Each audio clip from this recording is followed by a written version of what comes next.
وأشهد أن محمدا عبده ورسوله أما بعد. கண்ணியத்திற்குரிய எல்லாம் வல்ல அல்லாஹு ஜல்ல ஷானஹு தஆலாவின் நல்லடியார்களே, இந்த உலகத்திலே நாம் வாழும்போது மனிதர்களுக்கு மத்தியிலே நல்லுறவை பேண வேண்டும், அவர்களுடைய உறவுகளை முறித்துக் கொள்ளாமல் சேர்ந்து வாழ வேண்டும். 3 நாட்களுக்கு மேல் யாருடனும் பகையாக இருக்கக்கூடாது என்ற செய்திகளில் ஒரு பகுதியை கடந்த வாரத்திலே நம்ம பார்த்தோம். 3 நாட்களுக்கு மேல் ஒருவரோடு சண்டையாக பகையாக இருக்கக்கூடாது என்றால் இதை பொதுவாக நாம் புரிந்து கொள்ளக்கூடாது. நம்முடைய சொந்த பிரச்சனைக்காக, சொந்த விவகாரங்களுக்காக ஒருவரோடு சண்டையாக இருப்பதாக இருந்தால் அதற்குத்தான் இந்த 3 நாள் என்ற கணக்கு இருக்கிறது. சொந்த பிரச்சனைக்காக இல்லாமல் மார்க்கத்திற்காக, ஒரு நியாயத்திற்காக, ஒரு கொள்கைக்காக ஒருவரோடு பகையாக இருப்பதாக இருந்தால் அதற்கு மார்க்கத்திலே அனுமதி இருக்கிறது, அதற்கு மார்க்கத்திலே ஆர்வம் ஊட்டப்பட்டிருக்கிறது. அப்படி செய்வதற்கு மார்க்கத்திலே நன்மை இருப்பதாக வாக்களிக்கப்பட்டிருக்கிறது. அதுக்கு எந்த விதமான வரம்பும் லிமிட்டும் எல்லையும் மார்க்கத்தில் தரப்படவில்லை. அப்ப ஒருத்தரோடு நம்ம பகைப்பதாக இருந்தால், நம்மை பேசிவிட்டான், நம்மளை மரியாதை செய்யல, நம்மளை திட்டிவிட்டான், நம்மளை கூப்பிடல, இந்த மாதிரியான காரணங்களுக்காக மனஸ்தாபங்கள் வந்தால் ஒரு 3 நாளைக்குள்ள பேசி சரி செய்து கொள்ள வேண்டும்.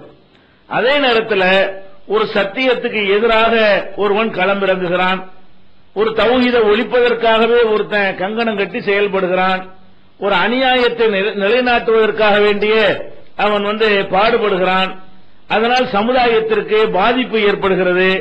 இந்த மாதிரி ஒருவன் நம்முடைய சொந்தக்காரனாக இருந்தால், நம்முடைய நண்பனாக இருந்தால், நம்முடைய அண்டை வீட்டுக்காரனாக இருந்தால் அவனோடு நம்ம கூடி குழாவ வேண்டுமா, அவனோடு உறவு வைத்துக் கொள்ள வேண்டுமா என்றால் அப்படி வைத்துக் கொள்ள கூடாது என்று மார்க்கம் நமக்கு கட்டளை இடுகிறது. திருமறை குர்ஆன்ல அல்லாஹ் சொல்லி காட்டுகிறான், லா தஜிது கௌமன் யூமினூன பில்லாஹி வல் யௌமில் ஆகிர்.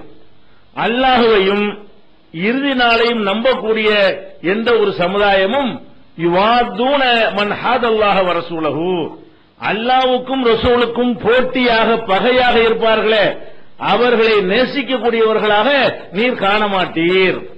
நபிகள் நாயகம் ஸல்லல்லாஹு அலைஹி வஸல்லம் அவர்களை பார்த்து அல்லாஹ் சொல்றான், அல்லாஹ்வையும் ரசூலையும் ஒருத்தன் நேசிக்கிறதா இருந்தால், அப்படி ஒரு சமுதாயமாக இருந்தால் அவர்களால் அல்லாஹ் ரசூலுக்கு பகையானவர்களை நேசிக்க முடியாது. அப்ப லா தஜிது கௌமன் யூமினூன பில்லாஹி வல் யௌமில் ஆகிர், அல்லாஹ்வையும் இறுதி நாளையும் நம்பக்கூடிய மக்களாக இருந்தால் யுவாதூன மன் ஹாதல்லாஹ வ ரசூலா, அல்லாஹ்வுக்கும் ரசூலுக்கும் எதிரியாக இருக்கிறார்களே அவர்களை நேசிக்கக்கூடியவர்களாக நீங்கள் பார்க்க மாட்டீர்கள்.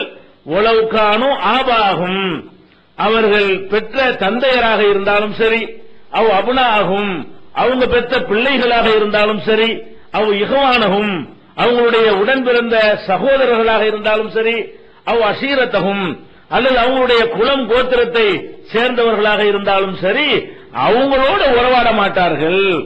அல்லாஹ்வையும் ஆகிரத்தையும் மறுமை நாளையும் நம்பக்கூடியவர்களாக இருந்தால் அல்லாஹ் ரசூலுக்கு எதிராக போகிறார்களே அத்தகைய மக்களோடு, அது தகப்பனாக இருந்தாலும் சரி, பிள்ளையாக இருந்தாலும் சரி, அண்ணன் தம்பியாக இருந்தாலும் சரி, சொந்த பந்தமாக இருந்தாலும் சரி, அவங்களோட உறவாட மாட்டார்கள். அப்படி நீ காண மாட்டாய் என்று அல்லாஹ் சொல்லிவிட்டு, உலாயிக கதப ஃபீ குலூபிஹிமுல் ஈமான், இவங்களுடைய உள்ளத்தில் சகோதரர்களே, கடந்த ஒரு வாரமாக நம்முடைய நாடு எப்படி ஒரு காலனி ஆதிக்கத்தை நோக்கி சென்று கொண்டிருக்கிறது என்ற ரகசியங்கள்லாம் வெளிவந்து உலகமெல்லாம் காரி துப்பக்கூடிய ஒரு நிலைமையை நம்ம பார்க்கிறோம்.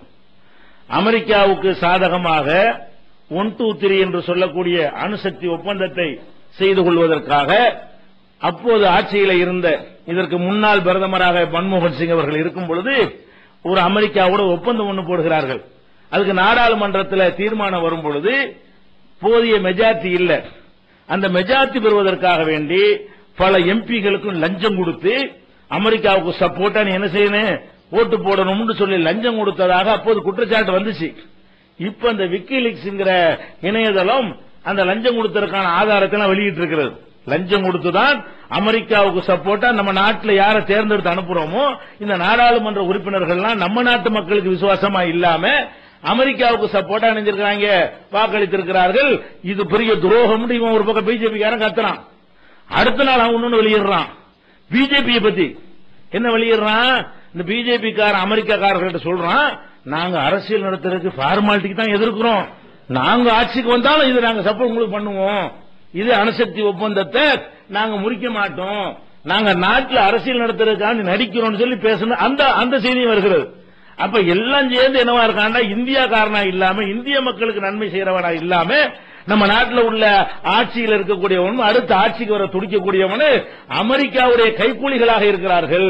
அமெரிக்காவுக்கு எது நல்லதோ அதை செய்ய வேண்டும். நம்ம நாடு எப்படி குட்டிச்சவரா போனாலும் அவர்களுக்கு கவலை இல்லை. ஆனானப்பட்ட ஜப்பான்ல இன்னைக்கு முடியவில்லை. அணு உலைகள் அமைத்தால் மின்சாரத்துக்காக நாங்கள் அணு உலைகள் அமைக்கிறோம் என்று சொன்னால் பாதுகாப்புலையும் திறமையிலையும் கூடியவர்கள் ஜப்பானியர்கள்.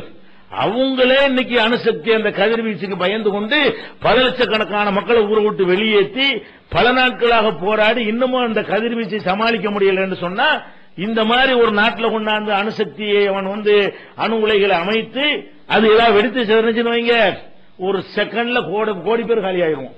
அந்த மாதிரியான ஒரு ஆபத்தான ஒரு வேலையை அமெரிக்காவுக்கு லாபம் தரும் என்பதற்காக வேண்டி ரெண்டு பெரிய கட்சிகளும் சேர்ந்து இணைஞ்சிருக்கிறாங்க, செய்திருக்கிறார்கள். மீண்டும் இதை ஒரு காலனி ஆதிக்கமாக பிரிட்டிஷார் கையில் இருந்த மாதிரி அமெரிக்கா கையில் கொண்டு போய் நாட்டை கொடுக்கக்கூடிய துரோகிகளை இன்றைக்கு பெரிய கட்சிகளாக பெற்றிருக்கிறோம். இதை உணர்ந்த மக்கள் விழிப்போடு இருக்க வேண்டும் என்று கேட்டு நிறைவு செய்கிறேன். அஸ்ஸலாமு அலைக்கும்.